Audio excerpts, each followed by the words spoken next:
بسم الله الرحمن الرحيم. أعزائي المشاهدين، أهلا وسهلا بكم في حلقة جديدة وفيديو جديد من قناة محمد الحمراوي لصيانة الأجهزة المنزلية.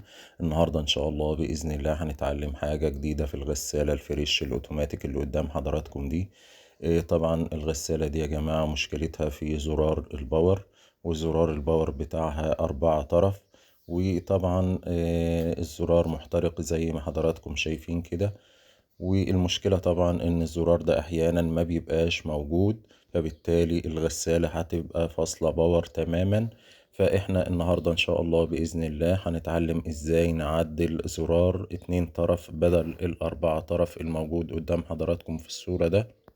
ولكن في البداية لو حضراتكم أول مرة تتابعوني، يا ريت تتفاعلوا مع القناة وتدعمونا بلايك وشير علشان يصل لحضراتكم كل الفيديوهات القادمة إن شاء الله بإذن الله تعالى.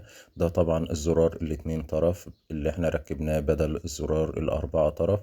زي ما حضراتكم كده شايفين الألوان، ألوان الأطراف 3 أطراف بني، 2 في سوكت واحد وواحد في سوكت لوحده، وطرفين أزرق. طبعا أي طرفين هنعمل عليهم قفلة، سواء الأزرق أو البني هنعمل عليهم قفلة، والطرفين التانيين هنوصلهم في المفتاح ال2 طرف زي ما حضراتكم شايفين كده.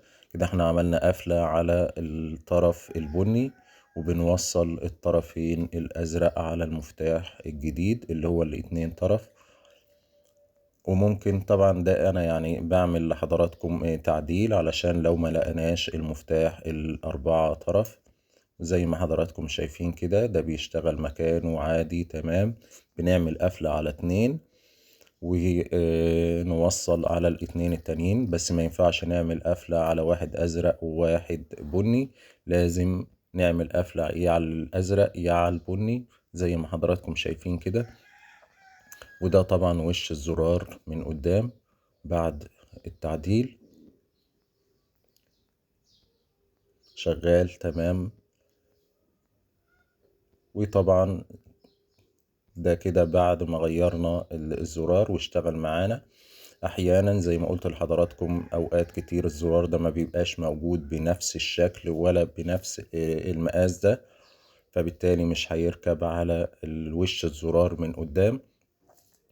فاحنا بنلجأ للطريقة دي علشان نشغل الغسالة وما تفضلش فاصلة باور زي ما كانت. دول الطرفين اللي احنا بنعمل عليهم قفلة.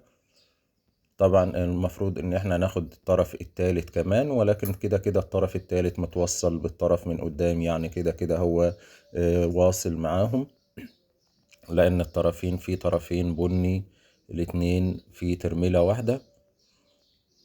وده برضو يعني متعدل الزرار بالقطعة اللي جوه دي، قطعة من أنبوبة قلم جاف، بتركب هنا بكل سهولة وبتركب في الزرار من قدام.